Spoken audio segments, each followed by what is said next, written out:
Պարոն Մինասյան, եթե մի կողմ դնենք, թե այս ամենը ինչի համար է արվում եւ նախագիծը զուտ տեսականորեն փորձեն գրատել, երկու իմ կարծիքով թերություն կա, որ միգուցե արժի դրա վրա աշխատել։ Մեկը վերաբերվում է հենց քարոզչության հարցերում հավասարություն ստեղծելուն եւ որը ամենակարևորն է, դա հանրային հեռուստատեսությամբ ինչպես պետք է անենք, որ լինեն հավասար պայմաններ։ Օրինակի համար ընտրական օրենսգիրքը այդ հարցը կարգավորում է, բոլոր թեկնածուների համար այդ պայմանները ստեղծվում են։ Հիմա ինչ որ իմաստով այոն ու ոչն են թեկնածուները հանրաքվեում եւ պետք է այդ երկու թեկնածուների միջեւ ստեղծել հավասար պայմաններ։ Այսինքն, օրինակի համար օրենքը միգուցե պետք է նախատեսեր, որ հավասար ժամանակով տրվեր հնարավորություն հեռուստատեսությամբ խոսելու այոյի եւ ոչի կողմնակիցներին։ Հանրաքվեն ի վերջո ժողովրդավարական լրջագույն մի գործընթաց է, կարելի ասել ամբողջությունը ժողովրդավարության հենց հանրաքվեների եւ ընտրությունների մեջ է եւ շատ կարեւոր է, որ ապահովի բացարձակ հավասար հնարավորություններ բոլորի համար։ Դեմոկրատական երկրներում հենց այդպես էլ արվում է, այոյի եւ ոչի քարոզիչները կամ կողմնակիցները ունենում են հենց հեռուստատեսությամբ հավասար հնարավորություններ խոսելու։ Այս առումով ես կուզեի, որ դուք պատասխանեք ինչու այդ նախատեսված չէ եւ արդյոք ինչ որ բան հնարավոր է անել, որ օրենքում այնուամենայնիվ այս դրույթները հստակ ձևակերպվեն։ Սա մեկ, երկրորդը մենք այլ անդիմադիր խմբակցությունների հետ բավականին լուրջ համաձայնության դաշտի մեջ են գտնվում ընտրական օրենսգրքի վերափոխման վերաբերյալ եւ դրա մասին արել ենք մեր առաջարկները, հիմա չեմ ուզում շատ խորը դրա մեջ մտնել, բայց ասենք ցուցակների հրապարակումը ընտրություններից հետո ռեգիստրի մաքրումը ընդհանրապես ընտրողների տեսանկարանող սարքերի տեղադրումը տեղամասերում եւ այլն։ Եվ դուք կարծես նույն այս դրույթները դուք դրա կողմնակիցն եք։ Հիմա էլ շատ լավ առիթ էր բոլոր այս դրույթները դնելու այս բերված օրինագծում եւ շատ եթե ասենք իշխանության նպատակն այն է, որ այս բանը բերեն հանրաքվեի համար, միգուցե նաև առիթեր այս հարցերի լուծումման էլ աջակցեինք, եթե դրույթները մտցնեինք այս նախագծի մեջ։ Ինչու՞ չեք արել դա։ Շնորհակալություն, պարոն Զարապյան։ Ես կարծում եմ հիմնական հարցադրումները, որ հնչեցրեցիք, մտահոգում են ոչ միայն ձեզ, մեզ բոլորիս եւ հանրության լայն շրջանակին։ Իսկապես ընտրական նոր օրենսգրքի եւ նոր կարգավորումների անհրաժեշտությունը նաեւ որպես քաղաքական դիմադիր ուժ մենք էլ ենք կարևորում, ավելին, երբ 2011 թվականին Վենետիկի հանձնաժողովին 11 կետից բաղկացած գրություն ուղարկեցինք Ժառանգության խմբակցության հետ միասին, ստացանք նաեւ Վենետիկի հանձնաժողովի պատասխանը, շատ պարզ դարձավ, որ ավելի շատ քաղաքական որոշման հարց է, ձեր կողմից նաև բարձրացված շատ հարցեր, քան թե զուտ իրավական։ Այդ տեսակետից թե ցուցակների հրապարակումը, թե ընտրական օրենսդրության եւ ընտրական գործընթացի հնարավորինս պարզեցումը եւ պատասխանատվության ամրագրումը պահանջում են հետեւողական եւ մեծածավալ աշխատանք։ Ինչու այս նախագծում մենք չենք փորձել այնուամենայնիվ այդ գաղափարները իրացնել երկու պատճառով։ Առաջինը, որ մենք համոզված կողմնակիցն ենք այն բանի, որ սահմանադրական փոփոխությունների շրջափուլում ակտիվ պետք է ներգրավել եւ մեր պահանջները իրացնել սահմանադրական մակարդակով։ Այդ թվում կենտրոնական ընտրական հանձնաժողովի եւ առհասարակ ընտրական հանձնաժողովների նկատմամբ պահանջները սահմանադրական ամրագրում տալու ազատ ընտրությունների երաշխավորման մի շարք մեխանիզմներ սահմանադրական երաշխավորությամբ իրացնելու տեսքով, որին պետք է անմիջապես հաջորդի նոր ընտրական օրենսգրքի ընդունումը։ Ընդ որում մենք չենք պայմանավորում, որ պետք է սպասենք սահմանադրական փոփոխությունները տեղի ունենան, նոր սկսենք աշխատել ընտրական նոր օրենսգրքի վրա, ոչ ամենևին, մեր նպատակն է, որպեսզի զուգահեռաբար մեր ձեր հետ միասին, ընդդիմադիր շատ քաղաքական ուժերի հետ միասին առաջարկված մոտեցումները այս ընթացքում դարձնել ոչ միայն հանրային քննարկման առարկա եւ սահմանադրության մեջ իրացման ենթակա, այլ նաեւ զուգահեռաբար աշխատել ընտրական նոր օրենսդրությամբ։ Բայց որպեսզի գործընթացների կասեցում տեղի չունենա, այսինքն մենք չմտածենք, որ հանրաքվեի օրենքում այդ կարևոր սկզբունքային հարցերը անպայման այսօր պետք է իրացնենք եւ քանի չի իրացվել, ապա հանրաքվեի օրենքը մնա անհամապատասխան սահմանադրության եւ ընտրական օրենսդրության, մենք գնացինք երկրորդ տարբերակով։ Հանրաքվեի օրենքում առաջարկում ենք այս փոփոխությունները, որոնք ինչպես դուք էլ արձանագրեցիք եւ տեսաք, որ հիմնական նպատակներից մեկը իսկապես հրապարակայնության, թափանցիկության եւ հավասարության ընձեռումն է, որպեսզի թե այո եւ թե ոչ կողմնակիցների համար լինի այդ հնարավորությունը լիարժեքորեն հանրության ներկայացնելու իրենց տեսակետները, այլ նաև սահմանադրական փոփոխությունները առիթ նաև դառնան եւս մեկ անգամ քաղաքական ու հասարակական լայն շրջանակներին մասնակից դարձնել այն հիմնական փոփոխություններին, որի մասին անդադ մենք խոսում ենք, դուք խոսում եք, որի մասին անգամ հիմա Եվրոպայում վերջին, եթե չեմ սխալվում, մարտի 25-ի տրված եզրակացության հիման վրա, ավելի ճիշտ փորձագիտական արդյունքների վերլուծության հիման վրա տրվել է նաև համամասնական ընտրակարգերի վերլուծությունը, որտեղ շատ հստակ երևում է, որ մենք այլընտրանք չունենք եւ պետք է որդեգրենք համամասնական ընտրական կարգը։ Եվրոպան, ժամանակակից Եվրոպան գնում է զարգացման այդ ընթացքով։ Այս ամենը այնուամենայնիվ նշանակում է, որ մենք ունենք անելիք։ Սա է պատճառը, որ մենք հանրաքվեի օրենքում այդ սկզբունքային եւ տարակարծություն ենթադրող շատ հարցերի չեն կադրադարձել, դրանք թողնելով սահմանադրական փոփոխությունների շրջափուլում, ընդ որում կարևոր չէ, անկեղծ ասած, որ դուք համոզված դեմն եք սահմանադրական փոփոխությունների,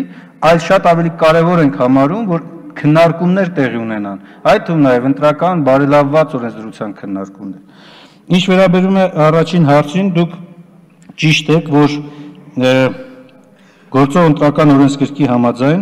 նախընտրական քարոզչությունը զանգվածային լրատվամիջոցներով հոդված 19-ով նախատեսվում է, որ նախագահի տեխնացուները եւ ընտրություններին մասնակցող կուսակցությունների դաշինքներն ունեն հանրային ռադիո եւ հանրային հեռուստատեսության եթերաժամերից հավասար պայմաններով անվճար եւ վճարովի, այդ թվում ուղիղ եթերով օգտվելու իրավունք։ Սա ընտրություններին բնորոշ երևույթ է, պարզապես այս ընթերցմամբ մենք չենք ամենայն դեպս որպես նախագծի հեղինակներ չենք կարողացել գտնել այնպիսի ձևակերպում, որը հնարավորություն կտա հանրաքվեի ժամանակ սա պահպանել, այս հավասարության դրույթը պահպանել, ինչու։ Երկու պատճառով։ Առաջին, եթե ընտրությունների ժամանակ կան տեխնացուներ հստակ, եւ գիտեք, այս տեխնացուին է հատկացվում կամ այս տեխնացուն առաջադրող քաղաքական ուժին է հատկացվում, ապա հանրաքվեի ժամանակ չունենք տեխնացուներ, կան տեսակետներ արտահայտողներ, կողմ, դեմ կամ այո եւ ոչ։ Ինչպես պետք է որոշվի սա, ինչ մեխանիզմ պետք է գործադրվի, որպես այդ հավասար պայմանները ապահովեն, սրանք խնդիրներ են, որոնք շատ ուրախ կլինենք առաջինից երկրորդ ընթերցման ժամանակ համատեղ քննարկենք եւ եթե գտնենք ընդունելի լուծումներ, իրացնենք։ Բայց պատկերացրեք, մենք մի քանի տարբերակ կարող ենք անշուշտ քննարկել։ Սկսած խորհրդարանում ներկայացված քաղաքական ուժերից ավարտված հանրությունում քաղաքական տարբեր կուսակցություններով ավարտված, բայց ինչպես պետք է որոշվի ով էր կողմ, ով էր դեմ, ով էր հրապարակային արտահայտում դեմ կամ կողմ եւ ով այդ եթերի ժամին չի փոխի իր տեսակետը եւ այլ քարոզություն չի իրականացնի։ Սրանք լուրջ հարցեր են, որպեսզի նաեւ հասարակությունը չհայտնվի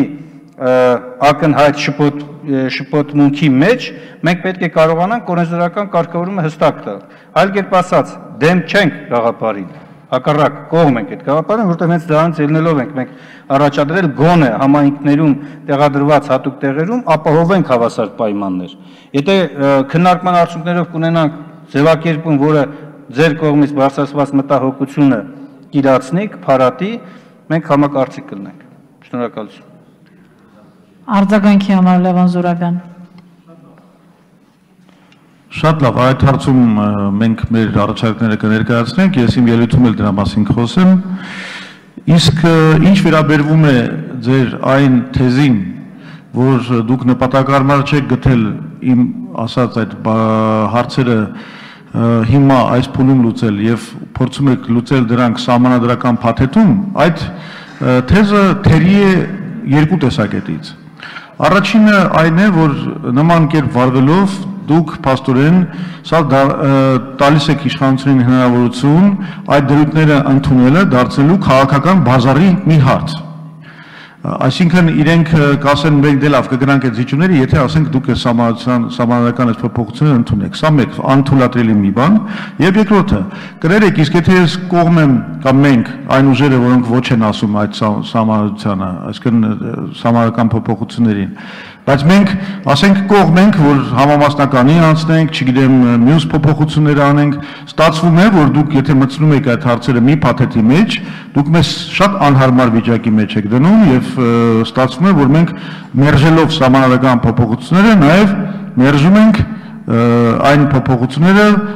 ընտրական օրենսգրքում, որը մեզ համար կարեւոր է։ Այսինքն շատ թերի մոտեցում է սա։ Եվ ինչու՞ չէր կարելի լուծել հենց հիմա, մինչև սահմանադրական փոփոխությունները։ Պարոն Զուրաբյան, ես կարծում եմ թերի թե ամբողջական գնահատականները ամեն մի քաղաքական ուժ պետք է կարողանա նախ ինքն իրեն տալ, հետո նոր դիմացի քաղաքական ուժին տալ։ Այն որ 20 տարուց ավելի է մեր սահմանադրական փոփոխությունների փաթեթի ամբողջականությունը չենք փոխել մենք, սա էլ է փաստ։ Այն որ ձեր եւ ձեր նախորդ, ձեզ իրավանախորդ քաղաքական ուժի տեսակետների հետ մենք միշտ եղել ենք հակադրության մեջ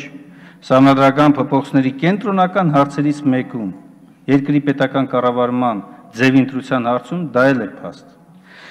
Ելնելով այդ ամեն ինչից գնահատական տալ, որ թերի է մեր մոտեցումները, կարծում եմ տեղին չէ։ Գոնե քաղաքական հարթության մեջ պետք է հակափաստարկներով խոսենք։ Դրա համար մենք առաջարկում ենք, որպեսզի բովանդակային քննարկում լինի, այլ ոչ թե հայտարարություններ միայն։ Հիմա տեսեք, դուք ասում եք, որ չկապենք սահմանադրական փոփոխությունների հետ, ըստ էության ձեր առաջարկը դա է։ Բայց հավատացեք ինձ, այն թեզը, որ երկրում ամեն ինչ կապված է սահմանադրության թերությունների հետ, ես չեմ ընդունում այդ թեզը ամբողջությամբ։ Ինչպես որ չեմ ընդունում, հակառակը, երբ որ ասում եք սահմանադրության հետ ոչինչ կապված չի, եւ եթե երկրում փոփոխելու ցանկություն լինի, ապա պետք է փոխվի եւ կարող եք փոխել։ Այդ թեզն էլ չեմ ընդունում։ Երկու իրար ծայրահեղ թեզեր չեմ ընդունում շատ բարձ պատճառով, որովհետեւ շատ բացեր իրավակարգավորման այսօրվա սահմանադրության մեջ եղած կամ չեղած հնարավորություն չեն տալիս, որպեսզի մենք ունենանք ազատ ընտրությունների լիարժեք հնարավորություն, գոնե օրենքի մակարդակով։ Ամենապարզ փաստը կամ վկայակոչումը, որ կատարում ենք, հետևյալն է, լավ, կենտրոնական ընտրական հանձնաժողովը սահմանադրական կարգավիճակ չունի։ Մենք ումից ենք պահանջում ազատ ընտրությունները, որն են մարմինը, կարող եք ասել երկրի նախագահն է, որ երաշխավորում է, հա, երկրի նախագահան շատ բան է երաշխավորում, բայց չէ որ այդ ինստիտուտին պետք է նաև հաջորդի կոնկրետ մեխանիզմ, ինչ մենք այսօր ընտրական օրենսգրքով ամրագրել ենք որպես ընտրական հանձնաժողովների համակարգ, բայց հավատացեք, եթե մենք սահմանադրությամբ չենք ամրագրել, որ պատասխանատուն երկրում ընտրական հանձնաժողովն է եւ իրեն է իր գործողություններն են, որ ստեղծում են երկրում ազատ ընտրությունների իրական վիճակ, մենք թերանում ենք այս հարցում կամ այլ դրսևորում այլ դեպք ասեմ, սահմանադրական այսօրվա կարգավորումների մեջ բազմաթիվ դրույթներ ուղղակի բաց են մնացել, թե քաղաքական իրավունքների, թե մարդու հիմնարար այլ իրավունքների տեսակետից։ Մենակ հռչակագրային դրույթ են կրում, հռչակագրային բնույթ են կրում դրանք, հա։